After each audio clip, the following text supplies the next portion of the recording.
Vijendra versus Yatnal ಫೈಟ್ಗೆ ಸದ್ಯಕ್ಕಿಲ್ಲ break. ಇನ್ನೂ ಒಂದು ತಿಂಗಳು ರಾಜ್ಯಾಧ್ಯಕ್ಷ ವಿಜಯೇಂದ್ರ ಸೇಫೋ ಸೇಫ್.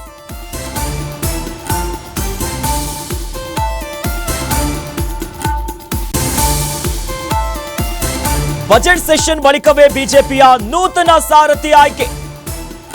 ಅಧಿವೇಶನ ಹೊತ್ತಲ್ಲೇ ರಾಜ್ಯಾಧ್ಯಕ್ಷರ ಆಯ್ಕೆಯಾದ್ರೆ ಗೊಂದಲ ಆಗ್ಬಿಡುತ್ತೆ. ಈಗಾಗಲೇ ಗೊಂದಲದ ಗೂಡಾಗಿರುವಂತ ರಾಜ್ಯ ಬಿಜೆಪಿ ಮಾರ್ಚ್ 3ರಿಂದ ಮಾರ್ಚ್ 21ರವರೆಗೆ ಬಜೆಟ್ ಅಧಿವೇಶನ ಇದೆ. ಹೀಗಾಗಿ ಬಜೆಟ್ ಅಧಿವೇಶನ ಬಳಿಕವೇ ಬಣ ಕಿತ್ತಾಟಕ್ಕೆ ಬ್ರೇಕ್. ಅಷ್ಟರೊಳಗೆ ಬಾಕಿ ಉಳಿದ ಜಿಲ್ಲಾಧ್ಯಕ್ಷರ ನೇಮಿಸಲು ಪ್ಲಾನ್. ಜಿಲ್ಲಾಧ್ಯಕ್ಷರ ಅಭಿಪ್ರಾಯವನ್ನ ಪಡೆದು ಬಿಜೆಪಿ ರಾಜ್ಯಾಧ್ಯಕ್ಷರ ಆಯ್ಕೆಯ ಹೆಜ್ಜೆಯನ್ನ ಇಡುತ್ತಾ ಈಗಾಗಲೇ ಬಣ ಬಡಿದಾಟ. ರಾಜ್ಯ ಬಿಜೆಪಿಯಲ್ಲಿ ಎಲ್ಲವೂ ಸರಿ ಇಲ್ಲ ಅನ್ನೋದು ಬಹಳ ಸ್ಪಷ್ಟವಾಗಿ ಗೊತ್ತಾಗಿದೆ. ಆದರೆ ವಿಜೇಂದ್ರ ವರ್ಸಸ್ ಯತ್ನಾಳ್ ನಡುವೆ ಆಗ್ತಿದೆಯಲ್ಲ ಈ ಬಣಗಳ ವಾರ್, ಅದಕ್ಕೆ ಸದ್ಯಕ್ಕೆ ಬ್ರೇಕ್ ಬೀಳೋದಿಲ್ಲ. ಯಾಕಂದ್ರೆ ಇನ್ನೂ ಒಂದು ತಿಂಗಳು ರಾಜ್ಯಾಧ್ಯಕ್ಷನಾಗಿನೇ ವಿಜಯೇಂದ್ರ ಮುಂದುವರಿತಾರೆ. ಏನು ಬದಲಾಗಬೇಕೆನ್ನುವಂಥ ವಿಚಾರ ಇದೆಯಲ್ಲ, ಸದ್ಯಕ್ಕೆ ಇದು ಇಲ್ಲ ಅನ್ನುವಂಥ ಮಾಹಿತಿ ಲಭ್ಯವಾಗ್ತಿದೆ. ಯಾಕಂದ್ರೆ ಬಜೆಟ್ ಅಧಿವೇಶನಕ್ಕೆ ಮುಹೂರ್ತ ಫಿಕ್ಸ್ ಆಗಿದೆ. ಮಾರ್ಚ್ 3ನೇ ತಾರೀಕಿನಿಂದ ಅಧಿವೇಶನ ಆರಂಭ ಆಗತ್ತೆ. ಮಾರ್ಚ್ 7ನೇ ತಾರೀಕು ಸಿದ್ದರಾಮಯ್ಯನವರು ದಾಖಲೆಯ ಬಜೆಟ್ ಅನ್ನ ಮಂಡನೆ ಮಾಡ್ತಾರೆ. ಈ ಹೊತ್ತಿನಲ್ಲಿ ವಿಪಕ್ಷಕ್ಕಿರೋ ಕೆಲಸ ಏನು? ರಾಜ್ಯ ಸರ್ಕಾರವನ್ನ ಕಟ್ಟಿ ಹಾಕಬೇಕು, ಯಾವ್ಯಾವ ವಿಚಾರಗಳನ್ನ ಎತ್ತಿ ಅದರ ವಿರುದ್ಧವಾಗಿ ಧ್ವನಿ ಎತ್ತಬೇಕು, ಕೆಲಸ ಆಗಬೇಕೆನ್ನುವಂಥ ಕೆಲಸ ಇದೆ. ಈ ಹೊತ್ತಿನಲ್ಲಿ ಎಲ್ಲಾದರೂ ಮತ್ತೆ ರಾಜ್ಯಾಧ್ಯಕ್ಷರ ಬದಲಾವಣೆಗೆಲ್ಲಾದರೂ ಮುಂದಾಗೋಬಿಟ್ರೆ ಪಕ್ಷಕ್ಕೆ ಮುಜುಗರ ಆಗತ್ತೆ. ಪಕ್ಷದಲ್ಲಿ ಒಂದು ಹೊಗೆಯಾಡುವಂಥ ವಾತಾವರಣ ಸೃಷ್ಟಿ ಆಗತ್ತೆ. ಈಗಾಗಲೇ ಅಸಮಾಧಾನ ಇದೆ. ಭಿನ್ನರು ದಿನೇ ದಿನೇ ತಮ್ಮ ಆಕ್ರೋಶದ ಮಾತುಗಳನ್ನು ಆಡ್ತಿದ್ದಾರೆ. ಹೀಗಾಗಿನೇ ಬಜೆಟ್ ಅಧಿವೇಶನ ಬಳಿಕವೇ ಬಣ ಕಿತ್ತಾಟಕ್ಕೆ ಬ್ರೇಕ್ ಬೀಳುವ ಸಾಧ್ಯತೆ ಇದೆ. ಈ ಬಗ್ಗೆ ಹೆಚ್ಚಿನ ಡೀಟೇಲ್ಸ್ ಅನ್ನ ನೀಡೋದಕ್ಕೆ ನಮ್ಮ ಪ್ರತಿನಿಧಿ ಕವನ ದೂರವಾಣಿ ಸಂಪರ್ಕದಲ್ಲಿ ನಮ್ಮ ಜೊತೆ ಜಾಯ್ನ್ ಆಗ್ತಿದ್ದಾರೆ. ಕವನ, ಈಗಾಗಲೇ ರಾಜ್ಯ ಬಿಜೆಪಿಯಲ್ಲಿ ಬಣಗಳ ಬಡಿದಾಟ ದಿನೇ ದಿನೇ ಹೊಸ ಹೊಸ ಸ್ವರೂಪವನ್ನು ಪಡ್ಕೊಳ್ತಾ ಇದೆ. ಅದರ ನಡುವೆ ಬಜೆಟ್ ಅಧಿವೇಶನಕ್ಕೆ ಮುಹೂರ್ತ ಫಿಕ್ಸ್ ಆಗಿದೆ. ಈ ಹೊತ್ತಲ್ಲಿ ರಾಜ್ಯ ಬಿಜೆಪಿಯಲ್ಲಿ ಅಧ್ಯಕ್ಷ ಸ್ಥಾನದ ಫೈಟ್ ಏನಿದೆಯಲ್ಲ, ಇದಕ್ಕೆ ಒಂದು ಬ್ರೇಕ್ ಹಾಕುವಂತ ಕೆಲಸ ಆಗ್ತಿದೆ. ಸದ್ಯ ಈಗ ಇಂಥದ್ದೊಂದು ನಿರ್ಧಾರ ವರಿಷ್ಠರು ಯಾಕೆ ತೆಗೆದುಕೊಂಡ್ರು? ಜೊತೆಯಲ್ಲಿ ಇದಕ್ಕೆ ಈ ರೆಬಲ್ ಟೀಮ್ ಸುಮ್ಮನೆ ಬಿಡುತ್ತಾ? ಈ ಬಗ್ಗೆ ಹೆಚ್ಚಿನ ಡೀಟೇಲ್ಸ್ ಕೊಡೋದಾದ್ರೆ.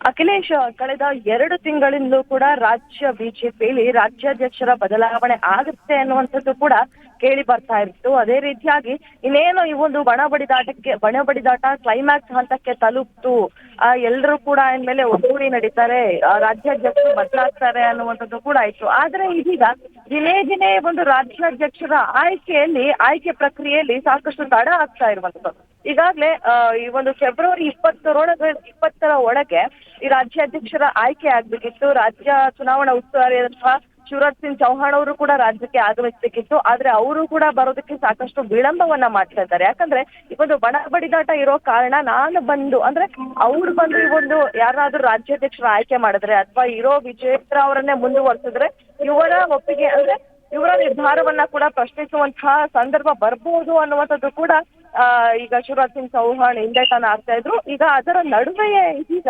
ಮಾರ್ಚ್ 3ರಿಂದ 21ರವರೆಗೆ ಇದೀಗ ಬಜೆಟ್ ಅಧಿವೇಶನ ಕೂಡ ಶುರುವಾಗ್ತಾ ಇರುವಂತದ್ದು. ಈ ಒಂದು ಬಜೆಟ್ ಅಧಿವೇಶನದ ಸಮಯದಲ್ಲಿ ಏನಾದ್ರೂ ರಾಜ್ಯಾಧ್ಯಕ್ಷರ ಬದಲಾವಣೆ ಆದ್ರೆ ಇತ್ತ ಯತ್ನಾಳ್ ಬಣ ವಿಜೇಂದ್ರ ಅವರನ್ನೇ ಮುಂದುವರೆಸಿದ್ರೆ ಇತ್ತ ಯತ್ನಾಳ್ ಬಣ ಸಾಕಷ್ಟು ಹೋರಾಟ ಪ್ರತಿಭಟನೆಗಳನ್ನ ಮಾಡೋ ಚಾನ್ಸಸ್ ಇರುತ್ತೆ. ಅದೇ ರೀತಿಯಾಗಿ ಬಜೆಟ್ ಅಧಿವೇಶನದಲ್ಲೂ ಕೂಡ ಯಾರು ಒಗ್ಗೂಡಿ ಹೋಗೋದಕ್ಕಾಗಲ್ಲ. ಅದೇ ರೀತಿಯಾಗಿ ಇತ್ತ ಏನಾದ್ರೂ ವಿಜೇಂದ್ರ ಅವರನ್ನ ಬದಲಾವಣೆ ಮಾಡಿದರೆ ರಾಜ್ಯಾಧ್ಯಕ್ಷ ಸ್ಥಾನದಿಂದ ರೇಣುಕಾಚಾರ್ಯ ಅಂಡ್ ಟೀಮ್ ಏನಿದೆಯೋ ಅವರು ಕೂಡ ಸಾಕಷ್ಟು ಹೋರಾಟ ಪ್ರತಿಭಟನೆಗಳು.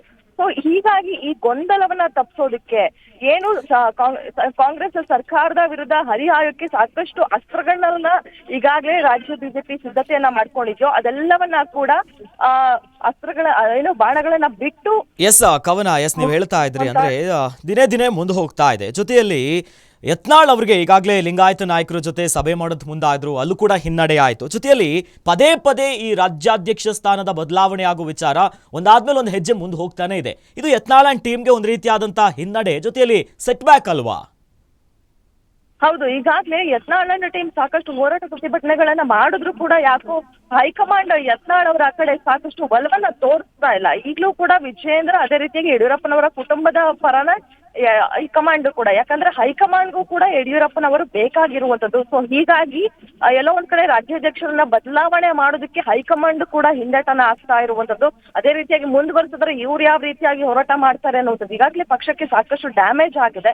ಇತ್ತ ಯತ್ನಾಳ್ ಅವರು ಸಾಕಷ್ಟು ಪ್ರಯತ್ನಗಳನ್ನ ಮಾಡ್ತಾ ಇದ್ದಾರೆ, ಹೋರಾಟ ಪ್ರತಿಭಟನೆ. ಅದೇ ರೀತಿಯಾಗಿ ರೆಬಲ್ ನಾಯಕರು ಸಭೆಗಳ ಮೇಲೆ ಸಭೆಗಳನ್ನ ಮಾಡ್ತಾ ಇದ್ರು.